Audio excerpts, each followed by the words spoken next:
नमस्कार, जय श्री कृष्णा। आज भागवत गीता के दूसरे अध्याय का भाग 2 प्रस्तुत करने जा रही हूँ। जब कृष्ण जी अर्जुन से कहते हैं, हे अर्जुन, तू न सुख करने योग के लिए सुख करता है और पंडितों के समान वचनों को कहता है, परंतु पंडित जन जिनके प्राण चले गए हैं उनके लिए और जिनके प्राण नहीं गए उनके लिए भी सुख नहीं करते, क्योंकि आत्मा नित्य है, इसलिए सुख करना अयुक्त है।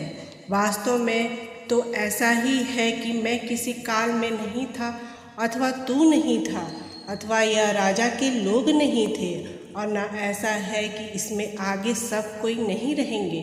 किंतु जैसे कि जीवात्मा इस शरीर में कुमार, युवा और वृद्ध अवस्था होती है, वैसे ही अन्य शरीर की प्राप्ति होती है। उस विषय में धीर पुरुष नहीं मोहित होता है, अर्थात जैसे कुमार, युवा और जरा अवस्था रूप स्थूल शरीर का विकार अज्ञान से आत्मा से भसता है, वैसे ही एक शरीर से दूसरे शरीर को प्राप्त होता है।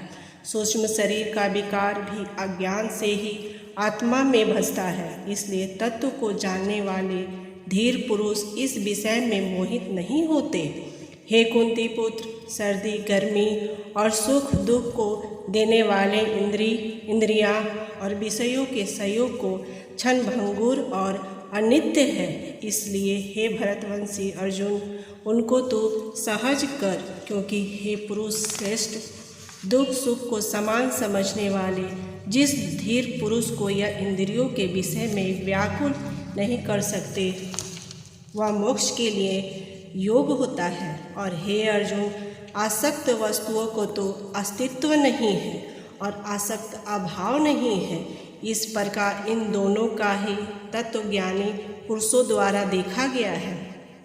इस न्याय के अनुसार नाश रहित और उनको जान के इससे यह संपूर्ण जगत व्याप्त है, क्योंकि इस अविनाशी विनाश करने को भी समर्थ नहीं है, और इस नाश रहित अप्रेम नित्य स्वरूप जीवात्मा के ये सब शरीर नाशवान कहे गए हैं। इसलिए हे अर्जुन, तू युद्ध कर। जो इस आत्मा को मरने वाला समझता है तथा जो इसको मरा मानता है, वे दोनों ही नहीं जानते, क्योंकि यह आत्मा ना तो मरता है और ना मारा जाता है। यह आत्मा किसी काल में भी नहीं जन्मता और ना मरता है, अथवा यह आत्मा हो करके भी होने वाला है, क्योंकि यह अजन्मा, नित्य, अशक्त और पुरातन है। शरीर के नाश होने पर भी यह नाश नहीं होता। हे अर्जुन, जो पुरुष इस आत्मा को नाश रहित, नित्य, अजन्मा और अव्यक्त जानता है, वह पुरुष कैसे किसी को मरवाता है और कैसे किसी को मारता है।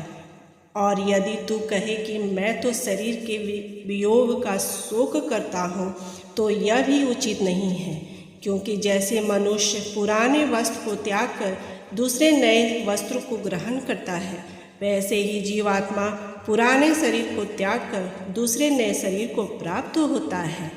धन्यवाद। आगे का अंक अगले भाग में प्रस्तुत करूँगी। जय श्री कृष्ण।